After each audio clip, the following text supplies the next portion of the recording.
The door didn't knock. It got kicked, twice, hard enough to rattle the chain. Theresa Lewis was still drying a pan when it happened. It was 11:40 on a Tuesday night in Harlow, Ohio. She cracked the door and stopped breathing. Two men in dark suits stood on her porch. Behind them, a line of black SUVs filled her narrow street.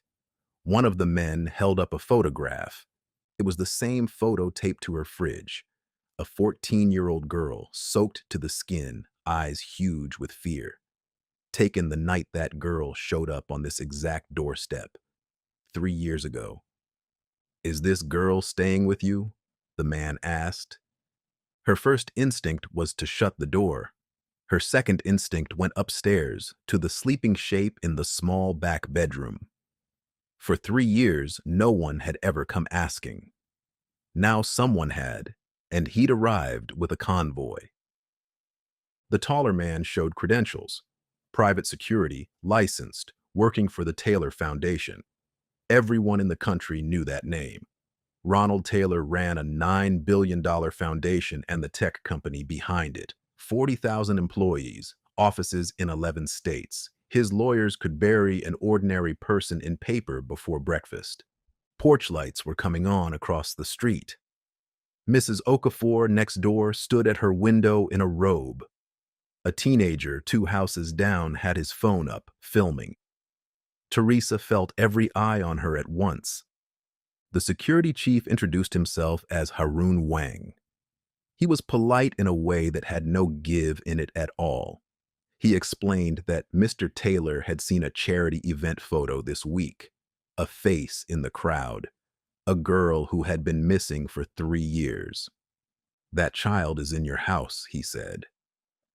Theresa realized she was still holding a dish towel. 38 years old, cashier by day at the Save Right on Fenwick Avenue, office cleaner by night. She had raised a child alone on nothing, and she had exactly 0 pieces of paper to prove it. No custody order, no adoption file, no record anywhere. Just a starving, shaking girl at a door on a rainy night, taken in without a single question asked. Back then, that had felt like the only decent choice. Tonight, it felt like standing on air. "I raised her," Theresa said, "for 3 years. Wang nodded, and the nod was almost kind. "Legally, ma'am, you have nothing to stand on." The teenager's phone was still filming. Someone across the street laughed, a short, nervous sound, and Theresa's face went hot. Being poor was one thing. Being poor on camera in front of the whole block, told she had no rights to her own child, that was something new. Then a stair creaked behind her. A shadow appeared at the top of the steps. Mollie, 16 now, stood there in pajamas, rubbing her eyes. She saw the headlights through the door. She saw the suits. Her whole body changed. She said the thing she had said only once before, 3 years ago, dripping on this same doormat. "Don't let them find me." No paperwork, no lawyer, no money. Would you pull her inside or open the door? Be honest for a second. If you were the woman at that door, no paperwork, no lawyer, no money, staring down a billionaire security team, would you pull the child inside? Or would you open the door? Hold your answer. You'll need it. Nobody took Mollie that night, not because the law was on Theresa's side, but because Theresa planted herself in the doorway and refused to move. She said, "No one leaves this house without a court order." Then she shut the door on 11 men and drove home the bolt. She didn't sleep. She sat on the floor outside Mollie's room until the SUVs finally pulled away around 2. In the morning, she found her answer in the mailbox. A thick envelope, hand-delivered. No stamp. An emergency custody hearing. 3 days out. Theresa read it twice at the kitchen counter while her coffee went cold beside her. She had never hired a lawyer in her life. Not once in 3 years. Because not once in 3 years had there been money for one. Now she was facing Ronald Taylor, a dozen attorneys, and Dotson and Pruitt. the most expensive family law firm in the state. Mollie didn't go to school that morning. She sat at the kitchen table holding the small gray backpack she'd carried in 3 years ago. She dug it out of the closet sometime before dawn. She held it in her lap like a part of her was still braced to run. "Did he know me?" she asked. "Was he looking for me?" Theresa opened her mouth and found nothing there. She didn't know. She'd never even known who Mollie ran from. Mollie had never said, and Theresa had decided early not to push, that not knowing was about to define everything that came next.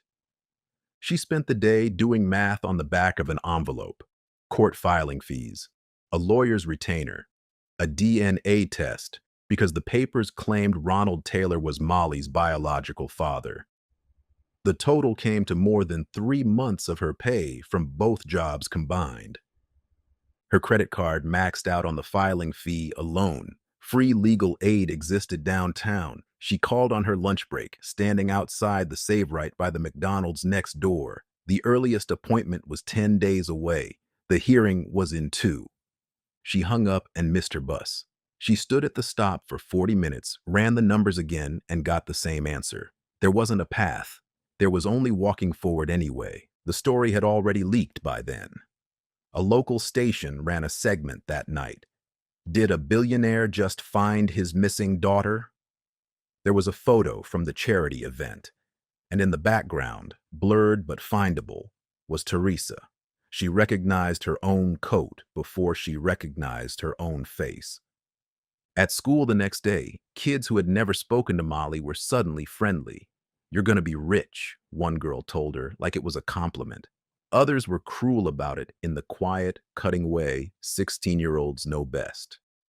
Someone left a printout of the news story in her locker with the word "fake" written across it. That evening, for the first time in 3 years, Mollie locked her bedroom door. Theresa heard the click from the hallway and stopped where she stood. She didn't knock. She lowered herself to the floor outside the door and stayed there, close enough to be heard if she was needed. Around 10, she said through the door that there was mac and cheese downstairs if Mollie wanted it. Mollie said she wasn't hungry. Theresa said okay and stayed on the floor another hour anyway. Some things you can't fix. You can only refuse to leave. The morning of the hearing, Theresa put on the gray blazer she'd bought for a job interview 6 years ago. She had no lawyer. She had no legal claim. She walked into the county courthouse carrying exactly one thing, a cardboard box. Inside it, 3 years of report cards, vaccination records, dentist receipts, permission slips signed in her own hand, a parent-teacher conference sheet from 7th grade, every page paid for out of her own pocket, and not one of them backed by a single legal right. The courtroom was fuller than it should have been. Reporters in the back rows, foundation staff in tailored suits along one wall, and at the front table, flanked by attorneys, a man she'd only ever seen on magazine covers. Ronald Taylor didn't look at her. He looked straight ahead, jaw set, hands flat on the table. Later, she would learn what that stillness was hiding. That morning, all she saw was power, and all of it was pointed at her. His lead attorney rose, Marianne Dotson, silver-haired, unhurried, the kind of calm that costs $1,000 an hour. She glanced once at Theresa's cardboard box. Then she turned to the judge and drew a breath. Whatever came out of her mouth next was going to decide the shape of Theresa's life. Marianne Dotson said one sentence, and the room went still. "My client is this child's biological father. The girl fled a care facility 3 years ago, shortly after her mother's death. And this woman kept a missing child in her home for 3 years without ever once reporting her to the authorities."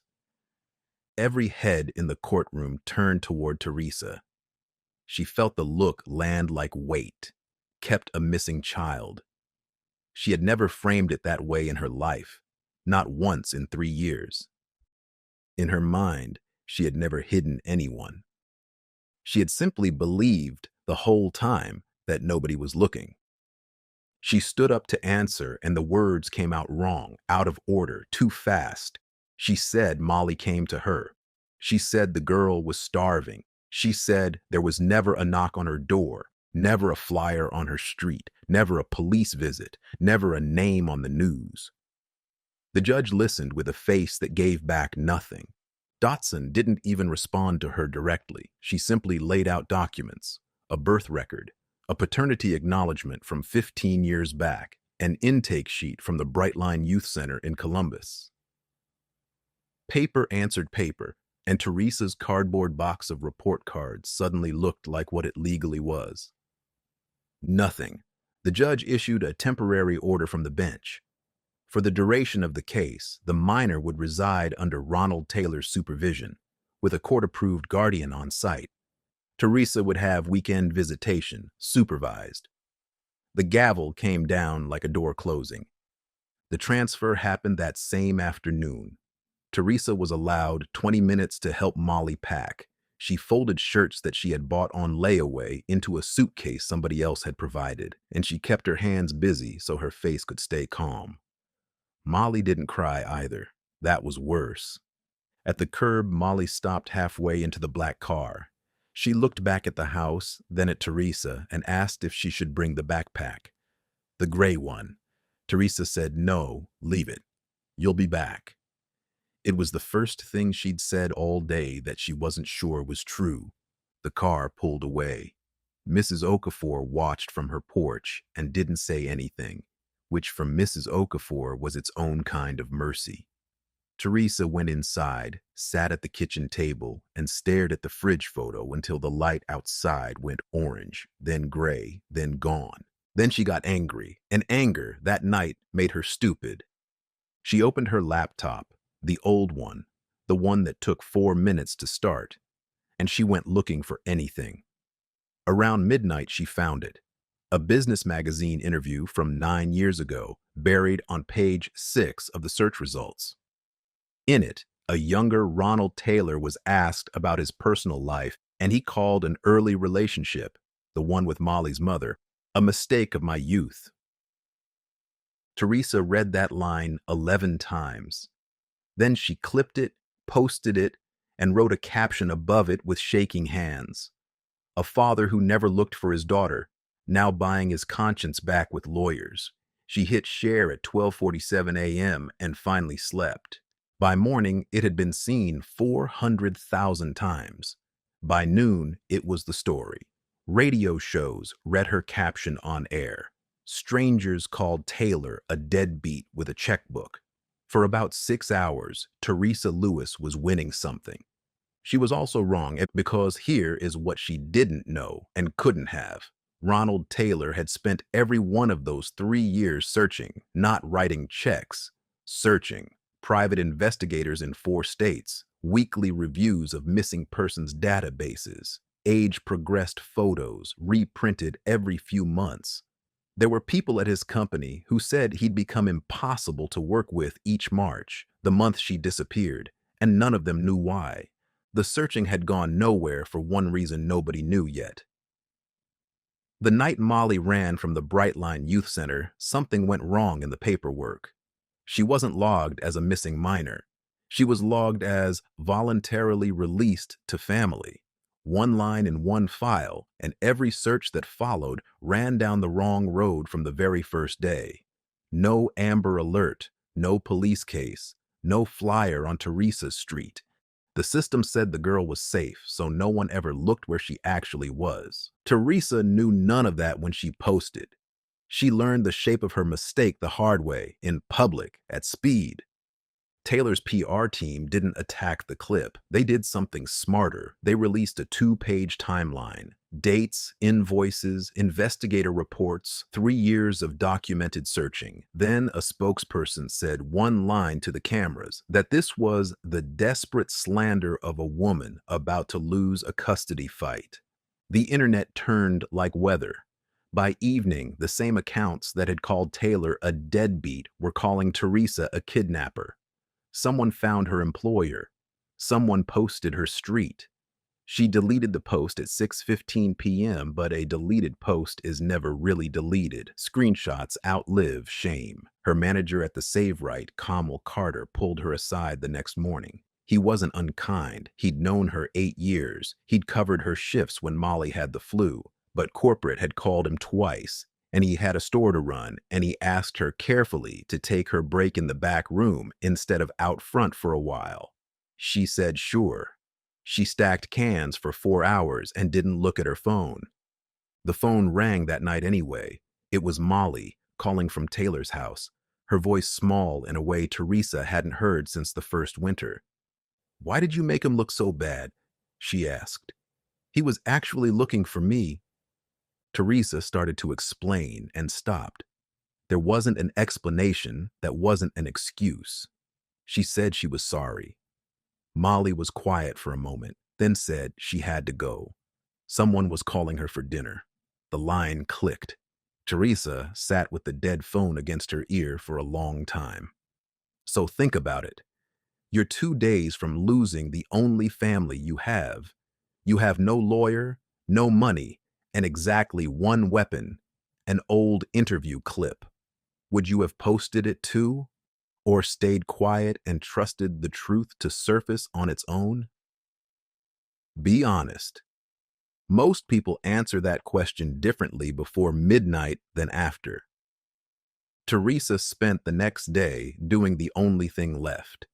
She wrote a records request to the Brightline Youth Center asking for the intake file from the night Mollie fled. She wrote it at the kitchen table on her lunch break, mailed it, and knew even as the envelope dropped that it was hopeless. Ordinary citizens don't get files like that. Certainly not in 2 days. Certainly not ones that a billionaire's case depends on. She came home from her cleaning shift at 11 that night to find a woman sitting on her porch steps. The woman was maybe 50, heavyset, in a rain jacket, holding a manila folder against her chest like it was warm. She introduced herself as Aisha Bennett. She said she worked at Brightline. She said she had worked there for 19 years. Then she said the thing that changed everything. She had been on shift the night Mollie ran, 3 years ago. She had seen the news this week, seen Theresa's face, and she had gone back and pulled the file herself off the clock because something had always bothered her about that night. They sat at the kitchen table. Aisha opened the folder and laid the pages out one by one, and Theresa followed her finger down the lines. 2 girls had been processed at Brightline that night, 2 case numbers, 1 digit apart. One girl really had been released to a relative before midnight. The other girl, Mollie, had slipped out a side door in the rain, terrified with a gray backpack, and no one had noticed she was gone until morning. But the overnight clerk, closing out both files at the end of a double shift, had entered the release code on the wrong case number. Mollie's file said, "Released to family." The other girl's file said, "Missing." By morning, the error was invisible because both files looked complete. And there was one more page. A visitor log, same night. At 1:20 a.m., 2 men had come to Brightline's front desk asking about a newly admitted girl matching Mollie's description. Private investigators. Taylor's investigators, hours after she was admitted, already searching. The desk staff checked the system and told them what the system said. Already collected by family. They wrote it down. They left. And for 3 years, every search Ronald Taylor paid for started from that answer and went the wrong way. Theresa sat back. The mystery that had hung over everything, how a man with that much money looks for a child that hard and finds nothing, closed like a book. One clerk, one night, one wrong keystroke. But as it closed, Aisha tapped the file and a bigger question opened underneath it. "Here's what I can't figure," she said. "I found this in 20 minutes. Anyone who audited that night would find it. In 3 years, nobody's corrected it." She paused. Somebody's had reasons not to look. She slid the folder across the table, copies made on the office machine after hours, which, they both understood, she'd had no authorization to do. 19 years at Brightline, a pension 4 years out, and she was handing a stranger the thing that could cost her all of it. At the door, she stopped and said it plainly, without drama. "I never gave you this." Then she walked out into the rain, and Theresa stood in the kitchen holding a folder that could win her case, or be thrown out the moment anyone asked where it came from. The hearing was in the morning. Theresa didn't sleep that night either. She sat with the folder and thought about how to use it, and every road she walked in her head ended at the same wall. The truth was in her hands. The truth had been stolen, copied after hours, carried out a side door, handed over on a porch. Courts care about both things, and not in the order she needed. She brought it anyway. What else was there? In the morning, she stood in front of the judge, alone at her table across from 4 attorneys, and she laid the pages out the way Aisha had laid them out for her. 2 girls, 2 case numbers, 1 digit apart, the wrong release code on the wrong file. The visitor log with Taylor's investigators turned away at 1:20 a.m. with false information. She kept her voice flat and slow and let the paper talk. For about 30 seconds, it worked. She could see it working. The judge leaned forward. Even one of Taylor's junior attorneys glanced sideways at the log page. Then Marianne Dotson stood up, and it took her 1 sentence. "Your Honor, may I ask how this confidential juvenile record came into this woman's possession?" Theresa had promised herself she wouldn't hesitate. She hesitated, and the hesitation answered the question better than words could have. Dotson moved for the documents to be excluded as improperly obtained, and the judge, not unkindly, which somehow made it worse, agreed. He told Theresa that if the record was genuine, she could request it through official channels, and the court would consider it. Official channels took 10 days minimum. The custody ruling was set for 6 days out. The math wasn't math. It was a wall with a clock on it. She walked out of the courthouse past the cameras, and someone shouted a question about the deleted post, and she kept walking. At the bus stop, she realized she had left her umbrella in the courtroom, and she was not going back in there for it. She stood in the drizzle and let it happen. The next blow came Friday, in an email she read standing in the Save Right break room. Her weekend visitation was suspended.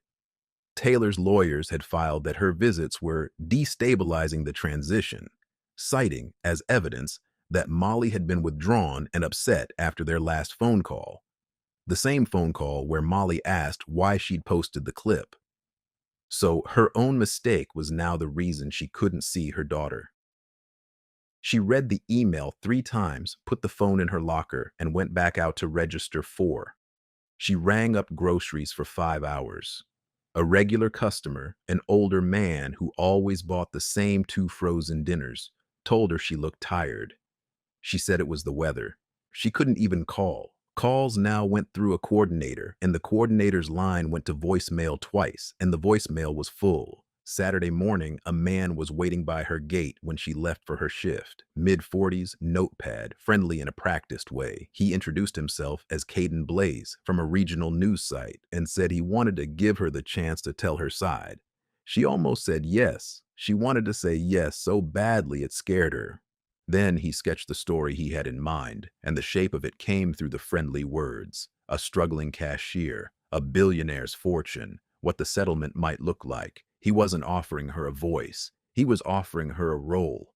Poor woman chases rich man's money, and he'd write it whether she spoke or not. She said no. She said it politely, and she watched him decide in real time that her silence would work fine in the piece too. It ran Sunday under a headline she refused to read past. Her silence, it turned out, photographed as guilt. Sunday evening, Dotson's office called her directly. Not the court, her. A young associate with a smooth voice laid out what he called a private resolution. Drop the case. sign a release. In exchange, reasonable compensation. He named a figure that was more than she'd earned in 6 years, and visitation whenever the family's schedule allows. He said the word family and meant Taylor's. Theresa did the honest math while he talked. Rent was 9 days late. The card was maxed. Her second job had cut her hours after the news coverage, just until things settled. The number he'd named would fix every problem she had except one. She asked him a single question. Under the deal, who decides what's best for Mollie day to day? He said Mr. Taylor's household naturally, with input welcomed. Input welcomed. She said no, thanked him for the call, and hung up before her voice could change. Then she sat at the kitchen table for a while with the electric bill in front of her, not opening it. Being right and being able to make rent were, that week, two different countries. Monday, day 2 before the ruling. She went back to court with everything she had left. Her copy of the excluded file, a written statement Aisha had insisted on giving her, signed, dated, notarized at a UPS store on her own lunch break, and the cardboard box. 3 years of report cards and vaccine records and permission slips. Dotson took each piece apart with one line apiece. The file, unverifiable and improperly sourced. Aisha's statement, an unreliable claim from an employee currently facing internal review, which was how Theresa learned, standing in open court, that Brightline had already opened proceedings against Aisha. The school records, documentation of an unlawful arrangement, not evidence of a lawful one. 3 sentences. 3 years gone in 3 sentences. The judge set the final ruling for Thursday and adjourned, and Theresa gathered her box, and one of the report cards slid out, and she had to kneel on the courtroom floor to pick it up while the room emptied around her. That night, her phone rang at 9. Unknown number. She almost let it go. Ms. Lewis, this is Ronald Taylor. Not a lawyer, not an assistant. Him. Her grip tightened on the phone, and every defense she had came up at once, and then didn't know where to point, because he didn't mention the custody case at all. He mentioned the Post, and here was the thing. Of everything in this fight, the Post was the one place she stood on nothing. She could defend keeping Mollie until her last breath. She could not defend that caption. She didn't try. She didn't explain the rent or the fear or that it was 12:47 a.m. and she was losing her child. She said she'd been wrong about him, that she was sorry, and that she'd post a public correction if he wanted one. The line went quiet long enough that she checked the screen to see if the call had dropped. Then he said something she didn't expect. His voice was lower and slower, and for the first time, it didn't sound like a man with 40,000 employees. For 3 years, I blew her photo up every month and handed it out on street corners myself, he said. Me, not staff. He stopped. You kept her alive while I was trying to find her. We were fighting for the same child the whole time. You by keeping her. Me by never stopping. Theresa sat down slowly on a kitchen chair. She had spent 2 weeks learning the shape of this man from his lawyers, and the shape had just changed in her hand. He wasn't finished. He said his own team had gone back to Brightline after her excluded file surfaced, because excluded or not, he'd read it, and his people had hit something strange. A record supervisor at the facility was actively stonewalling the correction, not slow walking, blocking. And the reason, as far as his investigators could tell, had nothing to do with Mollie at all. The same supervisor had signed off on a separate irregularity the very same night, something in the intake logs he did not want anyone auditing. Correct Mollie's file, and the whole night gets re-examined. So the error stayed buried, and Aisha was being pushed out for touching it. I'm telling you this, Taylor said, because my lawyers would prefer I didn't. Then he hung up, and Theresa sat in her kitchen holding the phone, trying to work out the oldest question in any fight. The man with every reason to destroy her had just handed her the truth, or something shaped exactly like it. If it was real, the system wasn't just wrong. Someone was keeping it wrong on purpose. If it was a move, it was the smartest one yet because it made her want to trust him 2 days before a ruling. So, you tell me, the man across the table shows you his cards. Do you believe him, or do you assume the cards are part of the game? Because Theresa had about 36 hours to decide, and everything after Thursday depended on which way she guessed.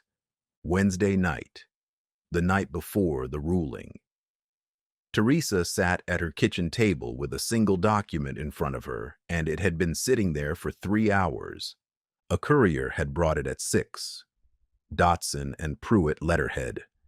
A waiver of rights. The final version of the deal in writing this time. Withdraw from the case. In return, she could remain in Mollie's life as what the document called a designated family friend. There was a signature line at the bottom with her name printed under it, waiting. The associate's cover letter spelled out the other road, too, in polite language that read like a warning. If she fought Thursday and lost, and she had never held 1 day of legal custody, so losing was likely, the court could set any terms it wanted, or none. A family friend sees the child sometimes. A stranger who lost a custody fight might see her never. She turned the pen over in her fingers. She thought about the rent. She thought about Aisha, who had risked 19 years for a folder that got thrown out in 1 sentence. She thought about signing and about what it would feel like next year, standing in Taylor's doorway as a guest, watching someone else sign Mollie's permission slips. The phone rang. She grabbed it expecting the coordinator or the lawyers or another reporter. It was none of them. It was Mollie. Her own number, calling on her own, unsupervised, for the first time in 3 days. She'd waited until the house was quiet and everyone thought she was asleep. "I want to come home," she said. "Not his house. Our house." Theresa closed her eyes. Every parent knows the sentence she was supposed to say next. It's going to be okay.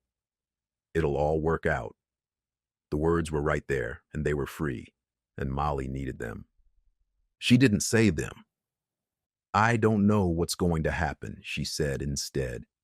It was true, and it cost her more than the lie would have, and she made herself say the rest too.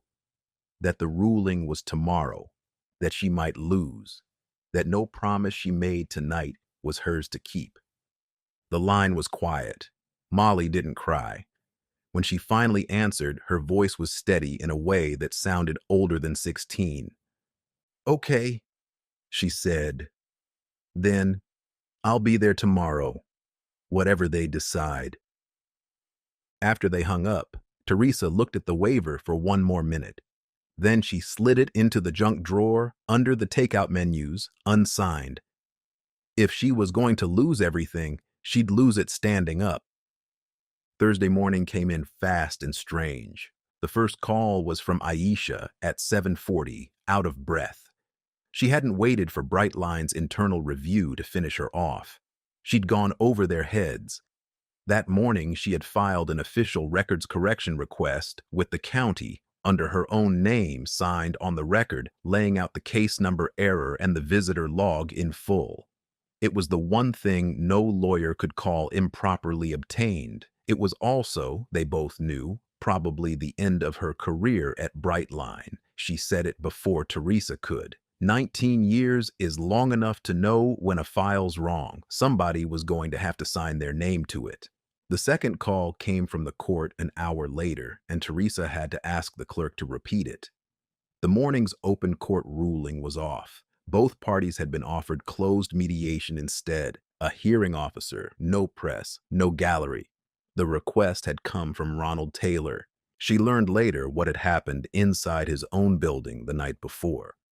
Taylor had called his legal team in and told them, in a sentence that reportedly ended the meeting, to stop trying to win and start trying to get it right.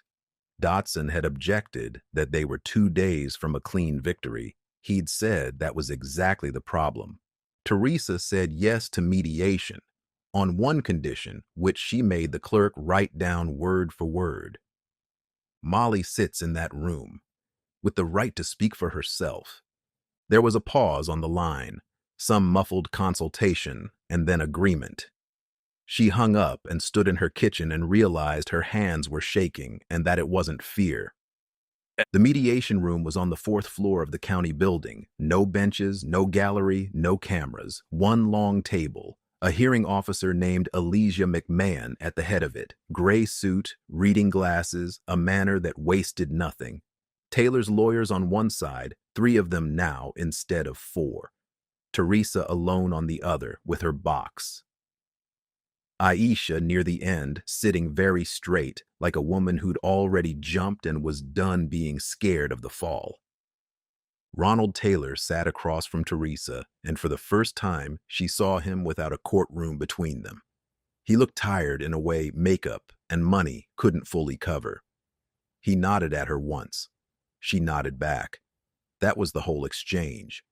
And in the corner, in a chair that hadn't been in anyone's seating plan, sat Mollie, hands folded, watching everything.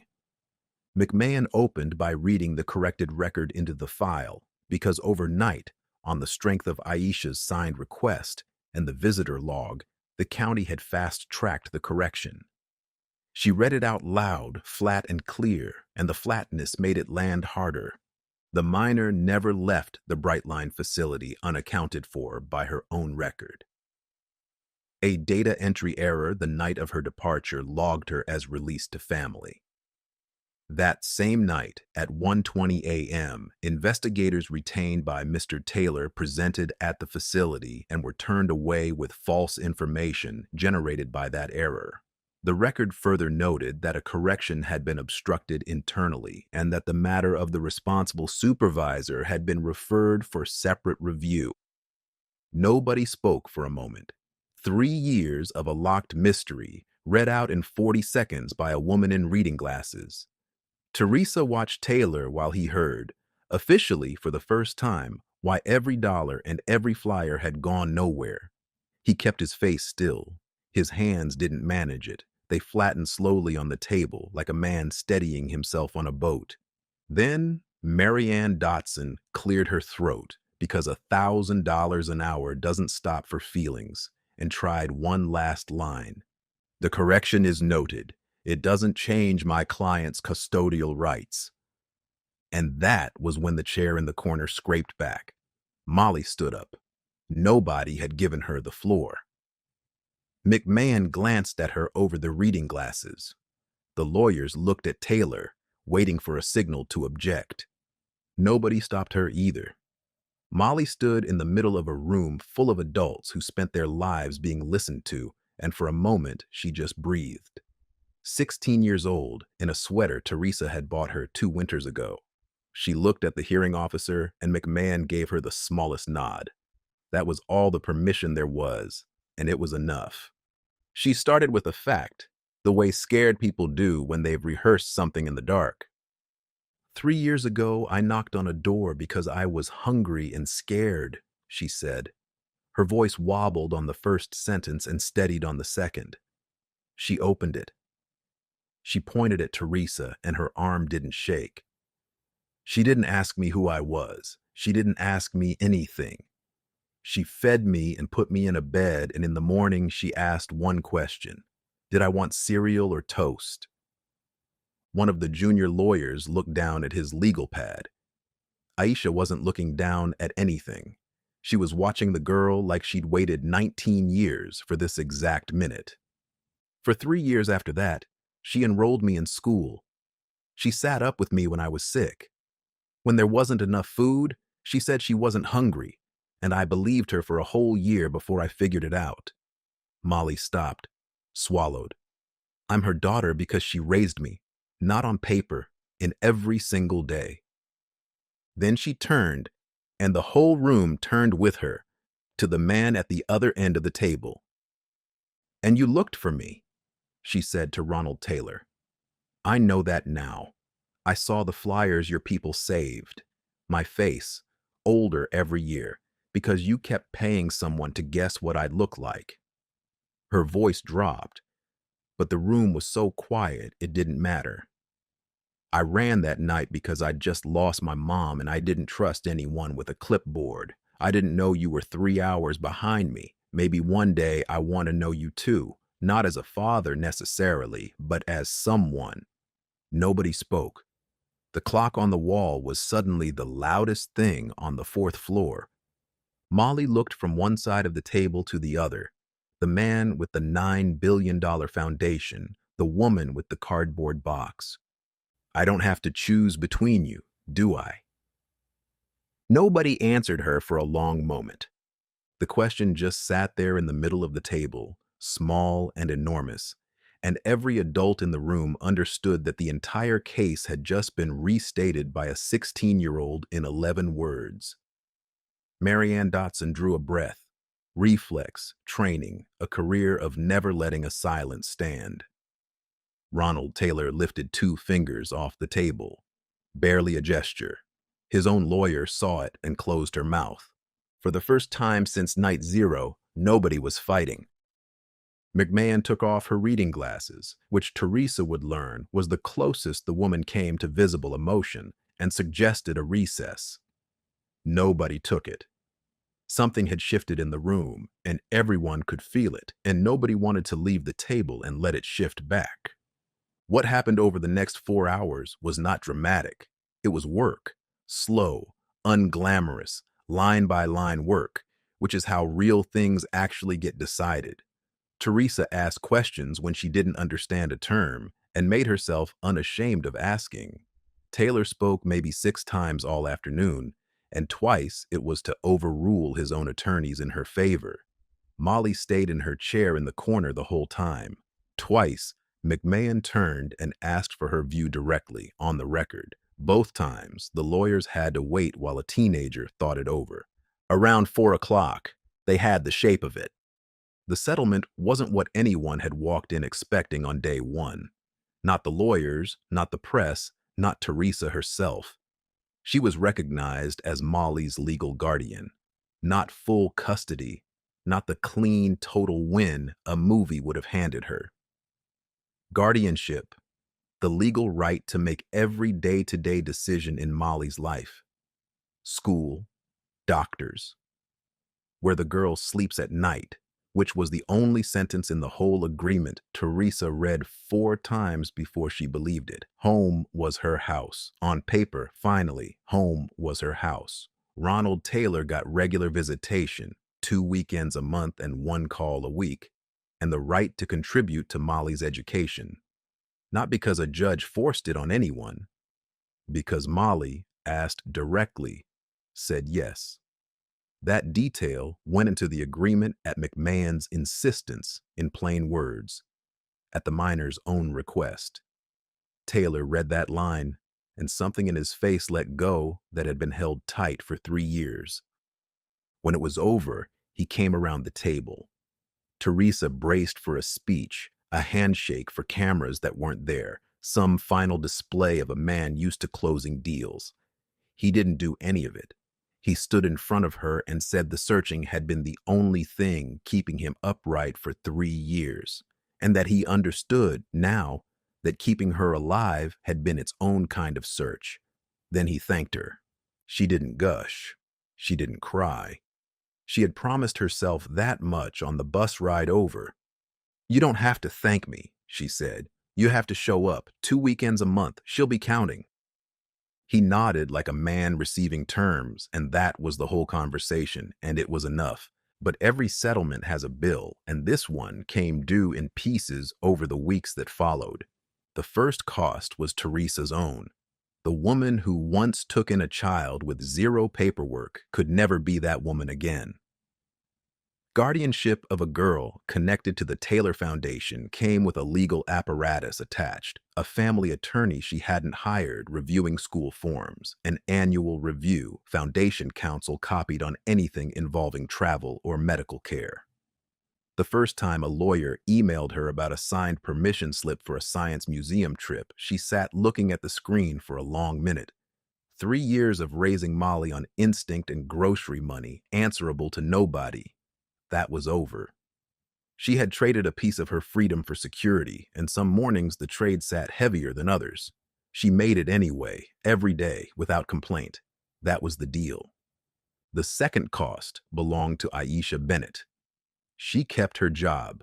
Taylor's counsel made a quiet call, and Brightline's board discovered a sudden interest in not firing the whistleblower in the middle of a record scandal. But the internal review still ended with an official reprimand in her file for the after-hours copies.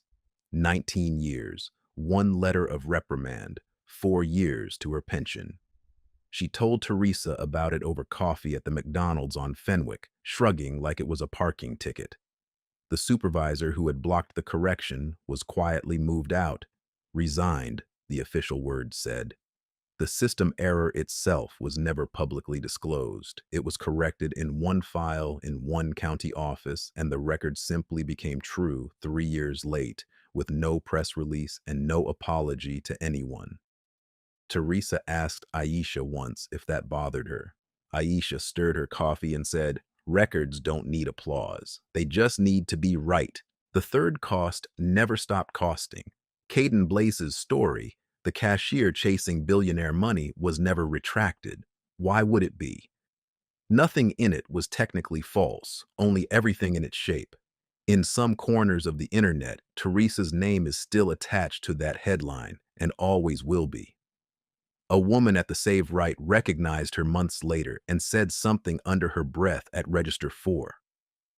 Camille started walking Theresa to the bus stop after late shifts, not making a thing of it, just doing it. Some verdicts never get appealed. You just live outward from them. Mollie came home on a Thursday. There was no convoy this time. One car, one suitcase, and Ronald Taylor himself carrying it up the walk because he'd asked to. Mrs. Okafor watched from her porch, and this time she waved. Mollie went up to her room and stood in the doorway of it for a while, not saying anything, and Theresa didn't follow her up.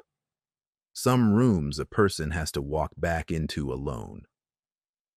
Dinner that night was mac and cheese, by request. Mollie ate 2 bowls. Halfway through the second one, she started talking about a girl at school, some ordinary Thursday drama about a group project. And Theresa listened to every word like it was testimony, because in a way it was. This, the boring stuff, the group projects, the second bowl, this was the thing the whole fight had been for. The weeks found their rhythm, school forms now with a lawyer CC'd. The weekly Sunday call from Taylor, which Mollie took in her room at first, door cracked, and then gradually at the kitchen table, in front of everyone. The first visitation weekend, Theresa packed Mollie's bag and then unpacked it and let Mollie pack it herself, because that felt important and she couldn't have said why. Mollie came back from that first weekend quiet, then talkative by Tuesday. It wasn't simple. Nobody had promised simple. It was only slowly becoming ordinary, which is better. 6 months later on a Saturday, Mollie came home from Taylor's house carrying a small box. She didn't announce it. She carried it upstairs herself, and Theresa only saw what was inside because Mollie left her door open, which, Theresa understood by now, was its own kind of invitation. Inside the box was the gray backpack. The same one. The one she'd carried in out of the rain 3 years ago. 12 pounds of everything she owned. The night she ran, she'd left it behind in the intake room at Brightline in her panic, and taken a different one from the lost and found bin by the door, the one Theresa knew. Taylor's investigators had recovered the original among her processed belongings years ago, cataloged it and kept it, because it was the only piece of her they had. He'd held on to it all this time. Now he'd given it back. Mollie set it in her closet, on the shelf, next to the other one. 2 backpacks, side by side, the one from the life before and the one from the door. She didn't say anything about it. Theresa didn't ask. Some things get resolved out loud in mediation rooms on the record, and some things get resolved on a closet shelf on a Saturday afternoon with the door left open and no words at all. The kitchen, months after that. Daytime, ordinary light. Mollie at the table doing homework, chemistry, which she complained about and was quietly good at, a pot of something on the stove, the radio on low. The phone rang. Sunday, 5 o'clock, same as every week. Theresa picked it up, saw the name, and carried it over to the table. Mollie looked up from her homework, smiling, already knowing. Who's calling? Theresa glanced at the fridge. The photo was still taped there. She'd never taken it down. The wet-haired, frightened 14-year-old from 3 years ago, eyes huge, holding a stranger's door frame like it might be taken away from her. It had been evidence once. Security men had held a copy of it up in the dark. Now it was just a photo on a fridge, under a magnet from a pizza place, next to a permission slip. The girl in the photo had asked for nothing. She had gotten a family anyway. A complicated one, a negotiated one, one with lawyers CC'd on field trips. A real one. Your father, Theresa said, and handed her the phone. Then she added the other half, the part that was hers. And me. Mollie took the phone. Theresa turned back to the stove. Outside, an ordinary Sunday went on doing what Sundays do, and inside, a girl who once begged not to be found talked and laughed on the phone with the man who never stopped looking in the house of the woman who never asked her to explain herself. Both things, at once. It turned out that was allowed. Here's what's true about this story. Theresa was right. She took in a child no one asked her to take, on a night nobody was watching, and got nothing for it but risk. No stipend, no status, no paperwork, no protection. 3 years of unpaid, unrecognized work that legally never existed at all. And when the powerful world finally noticed, it nearly cost her everything. Her reputation, her security, her name on a headline that will never be corrected. Her daughter almost lost to a system that had the facts wrong for 3 years and no urgent reason to fix them. And there was a way out the whole time. It sat in her junk drawer under the takeout menus. Sign the waiver, take the settlement, keep the rent paid, keep the lights on, become a family friend with visiting privileges, and no more sleepless nights. Plenty of people would have signed it. Plenty of people would have been reasonable to sign it. So the real question was never whether the billionaire would finally do the right thing. Powerful people finding their conscience makes a nice ending, but it was never the engine of this story. The engine was a woman with a dish towel in her hand, deciding a stranger's child was her problem now, which means the question is actually yours. A knock comes at your door on a night nobody's watching. A kid you've never seen, soaked through, asking for nothing. There's no agency on the phone, no form to fill out, no safety net under you at all, just the door and your hand on it. Do you open it, knowing you'd have no paperwork to protect you, knowing what it could cost you years down the road? Or do you say, not my problem, and close it, and be completely reasonable, and never find out who you might have been? Because somewhere tonight, it's raining on somebody's porch, and somebody's deciding. One open door became a family. Comment your thoughts, and subscribe to Malrick Coleman for more hard-earned justice.